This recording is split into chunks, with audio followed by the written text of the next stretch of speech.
बड़ी खबर इसी बीच आपको बता दें, केंद्रीय मंत्री नितिन गडकरी आज नागपुर दौरे पर रहने वाले। सुबह 10:15 पर डबल डेकर इलेक्ट्रिक बस का लोकार्पण करते हुए नजर आएंगे। दोपहर 12:30 बजे आदिवासी छात्रों को भी संबोधित करेंगे। शाम के 6 बजे नाट्य स्पर्धा कार्यक्रम में शिरकत करेंगे। शाम को 7 बजे भूमि पूजन कार्यक्रम में भी नितिन गडकरी शिरकत करने वाले। नागपुर का उनका दौरा कई मायनों में खास माना जा रहा है, क्योंकि आज कई उद्घाटन शिलान्यास करेंगे। इसके अलावा ये भी आपको बता दें कि नितिन गडकरी आज आदिवासी छात्रों के साथ भी मुलाकात बातचीत कर सकते हैं, उनको संबोधित करते हुए नजर आएंगे। साथ ही इसके अलावा ये भी आपको बता दें कि आज केंद्रीय मंत्री नितिन गडकरी सुबह 10:15 पर एक इलेक्ट्रिक बस को हरी झंडी दिखाते हुए नजर आएंगे। वहीं एक और बड़ी जानकारी है, देश के कई राज्यों में बारिश का अलर्ट जारी किया गया है। हिमाचल प्रदेश में बारिश को लेकर अलर्ट जारी है। आपको बताएं, मध्य प्रदेश के भी कई इलाकों में अलर्ट जारी है। उत्तर प्रदेश की अगर बात करें, मौसम विभाग ने 3 दिन का अलर्ट जारी किया है। मध्य प्रदेश के कई जिलों में बारिश का अलर्ट जारी। इंदौर समेत कई जिलों में भारी बारिश के आसार है। मध्य प्रदेश के 27 जिले में बारिश के आसार हैं। ये बड़ी जानकारी है, देश के कई राज्यों से जुड़ी हुई बारिश का अलर्ट जारी है। ये बड़ी जानकारी है। हिमाचल प्रदेश में भी बारिश को लेकर अलर्ट जारी है। तो यूपी के 3 जिलों में बारिश का अलर्ट है। जिस तरीके से बारिश का दौर एक बार फिर से शुरू हो चुका है। दिल्ली एनसीआर की अगर बात करें, दिल्ली एनसीआर में भी देखा गया किस तरीके से बारिश हुई, और अब आने वाले दिनों में कई और राज्यों में बारिश का अलर्ट जारी किया गया है। मध्य प्रदेश, हिमाचल, उत्तर प्रदेश, इन राज्यों में तमाम जिलों में बारिश का हाई अलर्ट जारी किया गया है। आने वाले अब कुछ दिन थोड़े से मुश्किलों भरे भी हो सकते हैं, क्योंकि अब आने वाले दिनों में भारी बारिश की संभावना मौसम विभाग की तरफ से जताई गई है, इसकी आशंका। अगली बड़ी खबर आपको जयपुर से बता देते हैं। वायुसेना के अशोक का दूसरा दिन है। आज भी हैरतअंगेज करतब जाबाज जवान दिखाएंगे। जल महल के ऊपर एयर शो का आयोजन चूंकि किया जा रहा है। और इसके अलावा ये भी आपको बता दें कि वायुसेना के 9 हॉक विमानों ने करतब कल दिखाए थे। कल वायुसेना के एयर शो का समापन होने वाले एयर शो को बड़ी संख्या में देखने के लिए लोग फिलहाल पहुंच रहे हैं। जयपुर के जल महल पर वायुसेना का एयर शो 15 से 17 सितंबर तक हैरतअंगेज करतब जाबाज दिखा रहे हैं। देखिए, आज इसका दूसरा दिन है और यहाँ पर दूर दूर से फिलहाल इसको देखने के लिए लोग पहुंच रहे हैं। देखिए, तस्वीरें भी आपको लगातार हम दिखा रहे हैं एयर शो की, जिसमें आप देख सकते हैं कि हमारे जाबाज आसमान में, आकाश में कैसे करतब करते हुए फिलहाल नजर आ रहे हैं। पलक बिल्कुल, तो आज शौर्य का प्रदर्शन भी किया जाएगा। जाबाज हमारे जवान साहस का प्रदर्शन करते हुए, शौर्य का प्रदर्शन करते हुए एक बार फिर नजर आएंगे। वायुसेना के 9 हॉक विमानों ने करतब यहां पर दिखाए, वो तस्वीरें भी आप देख सकते हैं। और अब आज एयर शो का दूसरा दिन है। आज भी कई हैरतअंगेज करतब जाबाज हमारे जो जवान हैं वो दिखाते हुए नजर आएंगे। जल महल के ऊपर इस कार्यक्रम का आयोजन किया जा रहा है।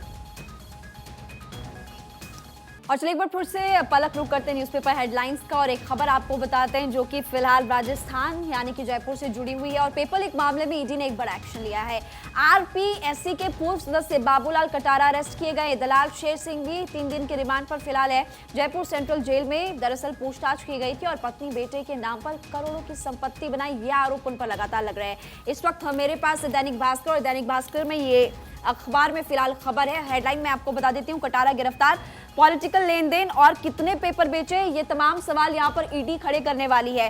देखिए, आपको पूरा मामला मैं फटाफट से बता देती हूँ। पेपर लीक मामले में दरअसल आरपीएससी के पूर्व सदस्य बाबूलाल कटारा और दलाल शेर सिंह मीना को शुक्रवार को ईडी ने गिरफ्तार कर लिया।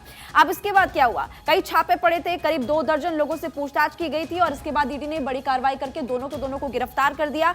और ईडी ने दोनों को कोर्ट में पेश कर पूछताछ के लिए 3 दिन की रिमांड पर लिया। सूत्र बता रहे हैं कि ईडी को वित्तीय ट्रांजैक्शन के संबंध में कई जानकारियां मिली है, जिसमें कि कई प्रतिष्ठित लोग कटघरे में खड़े हो सकते हैं, यानी कि करोड़ों की हेराफेरी यहां पर पलक हुई है। ये बड़ी बात निकलकर फिलहाल सामने आ रही है। बिल्कुल महिमा, इसी के साथ अब आगे बढ़ जाएंगे। एक और बड़ी जानकारी हम दर्शकों तक पहुंचा देंगे। कनाडा ने भारत के साथ ट्रेड मिशन को स्थगित कर दिया। अक्टूबर में होने वाली थी ये वार्ता, और उसके पहले ये बड़ा निर्णय निकलकर सामने आया है। कनाडा ने भारत के साथ ट्रेड मिशन को स्थगित कर दिया है। अक्टूबर में ये वार्ता होने वाली थी। जी बिल्कुल, देखिए, तो ये बड़ी खबर है। जस्टिन ट्रूडो और प्रधानमंत्री के बीच ये वार्ता यहाँ पर होने वाली थी अक्टूबर में, लेकिन उससे पहले खबर मिल रही है कि ट्रेड मिशन फिलहाल ये स्थगित कर दिया गया है भारत के साथ कनाडा की तरफ से। अब देखना ये होगा कि इसको लेकर के आगे क्या कुछ निकलकर सामने आता है। फिलहाल ये बड़ी खबर जो है वो हमने आपको बताई। चलिए आगे बढ़ते हैं, और आगे अब आपको हम खबर बताएंगे अंतरिक्ष से जुड़ी हुई, भारत से जुड़ी हुई। पृथ्वी के इलेक्ट्रॉन चांद पर पानी बना रहे हैं। खबर मिल रही है वैज्ञानिकों ने चंद्रयान 1 के डेटा स्टडी करके बड़ा दावा किया है। पलक, आपके पास जो न्यूज़पेपर उसमें आप मुझे बता भी रही थी कि खबर प्रमुखता से बताई गई, आप दर्शकों को बिल्कुल महिमा, ये फ्रंट पेज पर ये खबर दी गई है और हेडिंग दी गई है, बड़ी कामयाबी, पृथ्वी से निकले इलेक्ट्रॉन से चांद पर बन रहा है पानी। की बड़ी कामयाबी है। आपको बता दें कि चंद्रयान 1 का जो डेटा उसका अध्ययन किया जा रहा है। अमेरिकी वैज्ञानिकों ने ये दावा किया है कि पृथ्वी से निकले हुए इलेक्ट्रॉन चंद्रमा पर पानी बना रहे हैं। ये काफी बड़ी बात है। हवाई यूनिवर्सिटी के अध्ययन के मुताबिक पृथ्वी की प्लाज्मा शीट से निकले हुए हाई एनर्जी इलेक्ट्रॉन बर्फ को पानी में बदल देते हैं।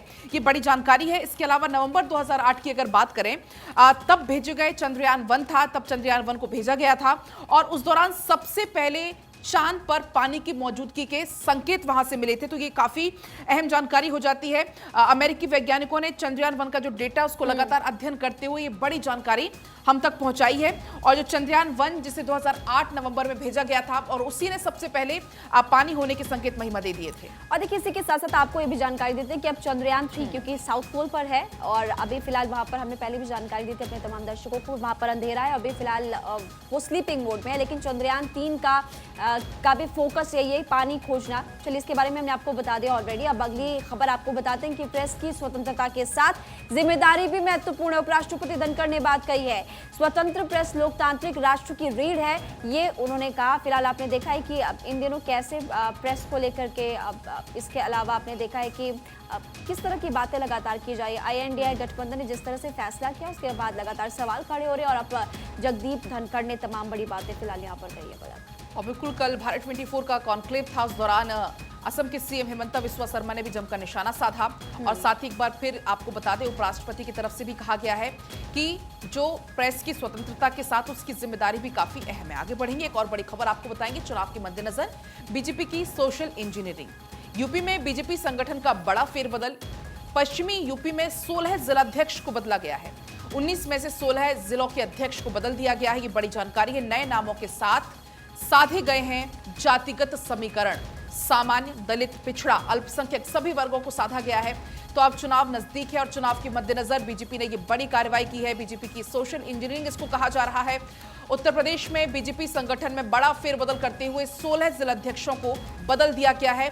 19 में से कुल 16 जिलाध्यक्षों को बदल दिया गया है। चलिए आगे बढ़ते हैं और त्योहारी सीजन से पहले बाजार ऑल टाइम हाई है। 16 साल बाद सेंसेक्स लगातार 11 दिन चढ़ा है। अब 11वें दिन में BSE निफ्टी में भी 4% उछाल लगातार देखने को मिल रहा है। और सबसे फ्रंट पेज पे अगर आप आते हैं किसी भी अखबार में, तो यहाँ पर छोटा छोटा वहाँ पर आंकड़े दिए हुए होते हैं। तो मैं आपको बता देती हूँ कि सेंसेक्स अगर बात करें तो इस वक्त 67,838.63 यानी कि +319.63 319.63 की बढ़त के साथ एरो ऊपर की तरफ है। और इसके अलावा निफ्टी और सेंसेक्स की जानकारी आप दीजिए। बिल्कुल महिमा, निफ्टी की अगर बात करें तो 89.25 अंक चढ़कर रिकॉर्ड हुआ है। 20,192.35 पर ये बंद हुआ है। तो ये बड़ी जानकारी है। सेंसेक्स की अगर बात करें और निफ्टी की बात करें तो सर्वकालिक उच्च स्तर पर आकर ये बंद हुआ है। आगे बढ़ेंगे, एक और बड़ी खबर आपको बताएंगे। राजस्थान वित्तीय सलाहकार ने खरीदे हैं 26 फ्लैट्स। जयपुर में खरीदे गए हैं फ्लैट्स की कीमत करीब 5 करोड़ रुपए है और करीब 30 लाख रुपए की स्टैंप ड्यूटी चुकाई गई है। 15 की रजिस्ट्री ज्योति भारद्वाज के नाम पर है और इसके अलावा 11 की रजिस्ट्री उनके बेटे के नाम पर है। मैं इस बात का भी आप जिक्र भी कर रही थी, जरा आप जानकारी दीजिए इसको। अच्छा, दैनिक भास्कर में ये खबर यहाँ पर है हेडलाइन और फ्रंट पेज पे बड़े बड़े लिखा हुआ है कि राजस्थान की वित्तीय सलाहकार ने 48 घंटे में 26 फ्लैट खरीदे हुए हैं, जिसमें से 15 खुद के नाम है और 11 बेटे के नाम है। अब यहाँ पर बड़ी बात क्या है कि देखिए, ये जो रजिस्ट्री हुई है, रजिस्ट्री में भारद्वाज ने जो चेक दिया, यानी कि उनके पति के बारे में यहाँ पर जानकारी मिल रही है कि उनके पति ने जो चेक दिया है उन्हें आज तक बैंक से बुलाया नहीं गया।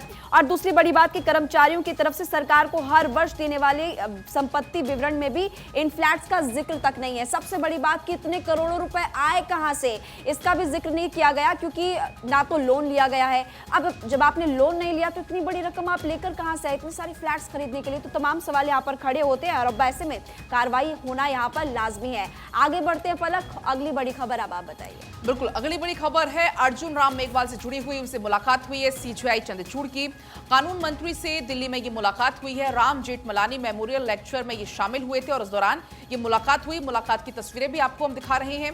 कानून मंत्री से दिल्ली में मुलाकात हुई है अर्जुन राम मेघवाल की। सीजेआई चंद्रचूड़ की ये मुलाकात बेहद खास और ये तस्वीरें भी निकलकर सामने आई हैं। आपको बता दें, राम जेठमलानी मेमोरियल लेक्चर में ये शामिल हुए थे। आगे बढ़ते हैं और देखिए नूह की बात कर लेते हैं, क्योंकि इसको लेकर लगातार हमने देखा कि कैसे सवाल यहाँ पर लगातार खड़े हो रहे थे। और नूह हिंसा में कांग्रेस विधायक अब अरेस्ट हो चुके हैं।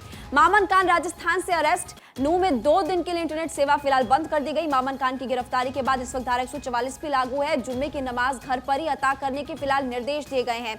हालात तनावपूर्ण ना हो, इसको लेकर के एक तो प्रशासन ने फैसला किया, जैसे कि हमने आपको बताया धारा 144 लागू है यहाँ पर, और इसके अलावा यहाँ पर इंटरनेट सेवा को भी बंद किया गया है।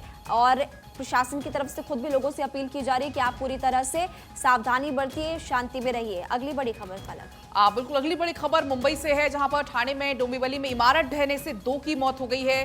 3 का रेस्क्यू कर लिया गया, उनको सुरक्षित बाहर निकाल लिया गया। ये बड़ी जानकारी है। इमारत गिर गई और वहां पे 2 लोगों की मौत हो गई। हालांकि मलबे को हटाने का काम वहां पर लगातार हो रहा है, लेकिन इसमें कुछ लोगों के घायल होने की भी खबर है। 3 लोगों को रेस्क्यू करके बाहर निकाल लिया गया, लेकिन वो कुछ गंभीर रूप से घायल बताए जा रहे हैं। उनका इलाज यहाँ पर चल रहा है। इसी बीच एक और बड़ी जानकारी आपको हम देंगे हिमाचल से। हिमाचल में बारिश ने रौद्र रूप दिखाया है। धर्मशाला, नालगढ़ समेत कई स्थानों पर भारी बारिश लगातार जारी है। एक नेशनल हाईवे समेत 128 सड़कें कुल बंद हैं और आने वाले दिनों में मौसम विभाग ने जारी किया है येलो अलर्ट। बारिश को लेकर लगातार बारिश होने की आगे भी संभावना है। ऐसे में बार बार यही अपील है प्रशासन की भी और हमारी भी आपसे यही अपील है कि फिलहाल अभी आप पहाड़ों पर जाने से बचें, क्योंकि वहां पर हालात अभी ठीक नहीं है। और देखिए इसके अलावा कौन कौन से राज्यों में फिलहाल चेतावनी जारी की गई बारिश की भी हम आपको बता रहे हैं। लेकिन यहाँ पर अब पहाड़ों में अगर बात करें तो चाहे वो हिमाचल हो गया, उत्तराखंड, जम्मू कश्मीर से भी अमूमन इसी तरह की तस्वीरें सामने आई थी, जहाँ पर लोगों की मुश्किलें बढ़ती हुई नजर आई थी। एक और विशेष खबर मैं आपको बता देती हूँ। माफ कीजिएगा, हाँ, दैनिक भास्कर में ही फिलहाल हेडलाइन है कि बिना सहमति लोकेशन ट्रैक करा था गूगल। अच्छा, आज के समय में हमने देखा कि हमें कुछ भी सर्च करना होता है, कुछ भी डाउनलोड करना होता है तो हम गूगल का इस्तेमाल करते हैं, लेकिन आपको पता है कि अगर आपकी लोकेशन ऑफ भी है उसके बावजूद भी गूगल आपका डेटा ट्रेस करता है, आपकी लोकेशन ट्रेस करता है। आप गूगल पर 773 करोड़ रुपए का जुर्माना लगाए। ये कहां पर लगा है पलक, एक बार अपने तमाम दर्शकों को हम बता देते हैं। ये पूरा मामला जो अमेरिका के कैलिफोर्निया का है। अब अटॉर्नी जनरल रॉब वांटा ने इसको लेकर मुकदमा दर्ज करवाया। उनका ये कहना है, एक रिपोर्ट यहां पर तैयार की गई जिसमें ये बात निकलकर सामने आई कि गूगल क्या करता है, अगर आपकी लोकेशन ऑफ है उसके बावजूद भी आपकी लोकेशन को ट्रेस किया जाता है। अब ये किस लिए करता है ये देखना काफी महत्वपूर्ण, लेकिन 773 करोड़ का जुर्माना लगा है गूगल। अब आगे बढ़ेंगे, एक और बड़ी जानकारी हम दर्शकों तक पहुंचाएंगे। भारत 24 के मंच पर बोले असम के सीएम हिमंता बिस्वा शर्मा। असम में 2 तरह के मुस्लिम हैं, एक हजारों साल से हैं और दूसरे अजमल वाले मुसलमान हैं। तो ये बड़ी जानकारी है। कल भारत 24 का ये खास कॉन्क्लेव था, जरा सुनिए। असम में मुसलमान 2 तरीका का है। अच्छा। एक मुसलमान जो हजारों साल से असम में है and they are assimilated with the society. जैसे इस इलाका का नाम मास्कोआ बोलता है, साइड में ही हमारा मुसलमान भाई बहन रहता है। They are known to be indigenous Muslim. लेकिन एक अजमल वाला मुसलमान है। अजमल वाला मुसलमान? हाँ, एक अजमल वाला मुसलमान है जिसको हम इमिग्रेंट मुस्लिम भी बोलता हूँ। उस समाज में अभी भी बीजेपी को वोट देने वाला एटमॉस्फेयर नहीं बना है। हालांकि उस समाज में भी मैं काम कर रहा हूं। तो ये मुस्लिम को लेकर के तो आपने सुन लिया कि हिमंता बिस्वा शर्मा ने क्या कहा, लेकिन भारत 24 के इस मंच पर असम के सीएम ने एक और बयान दिया है। उन्होंने कहा है कि 22 साल पहले अगर प्रधानमंत्री से मेरी मुलाकात हो जाती तो तब भी मैं बीजेपी में चला गया होता। आपको सुनवाते हैं उनकी तरफ से क्या कुछ कहा गया। आप तो मेरे ख्याल से 22 साल तक कांग्रेस में रहे, ये कौन सा गंगा स्नान आपने कर लिया है? देखिए, 22 साल में कांग्रेस में मैंने रहा, इसलिए तब तक मैं मोदी जी को मिला नहीं था। 22 साल पहले मोदी जी को मिल जाने से मैं 22 साल पहले ही बीजेपी कर लेता था।